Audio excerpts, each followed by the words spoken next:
7 days 75 days டே 4 தாளிச்ச இட்லி எப்படி பண்ணுறதுன்னு பார்க்கலாம். தாளிக்கிறதுக்கு வேர்க்கடலை, கடுகு, உளுத்தம்பருப்பு, காஞ்ச மிளகாய், மிளகு, கடலைப்பருப்பு எல்லாத்தையுமே எடுத்து வச்சுக்கோங்க. கூடவே கருவேப்பிலை, கொத்தமல்லி எடுத்துட்டு பேன் வச்சு நல்லா ஹீட் ஆகிட்டோன்னே ஆயில் சேர்த்துக்கோங்க. ஆயில் நல்லா ஹீட் ஆகிட்டோன்னே கடுகு சேர்த்துக்கோங்க. கடுகு பொரிஞ்சிட்டோன்னே உளுத்தம்பருப்பு, கடலைப்பருப்பு ஆட் பண்ணிவிட்டு லேசாக ஃப்ரை பண்ணிக்கோங்க. அடுத்தது காஞ்ச மிளகாய், வேர்க்கடலை எல்லாமே ஆட் பண்ணிக்கோங்க. மிளகு இது மாதிரி இடித்து இதில் ஆட் பண்ணிக்கோங்க. கடைசியாக கருவேப்பிலை, கொத்தமல்லி ஆட் பண்ணிவிட்டு நல்லா ஃப்ரை பண்ணிக்கோங்க.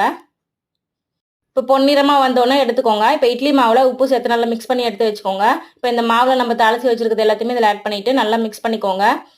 நல்லா மிக்ஸ் பண்ணிவிட்டு இப்போ இட்லி பாத்திரத்தில் தண்ணி வச்சுட்டு ஹீட் ஆகிட்டோன்னே அடுப்பை சிம்மில் வச்சுட்டு இட்லி தட்டு வச்சு இது மாதிரி ஊற்றிக்கோங்க. இப்போ எப்போ நம்ம இட்லி ஊற்றுற மாதிரி இது மாதிரி எல்லாத்தையுமே ஊற்றிக்கோங்க. ஊற்றிட்டு முந்திரி பருப்பு மேலே வச்சிடலாம்.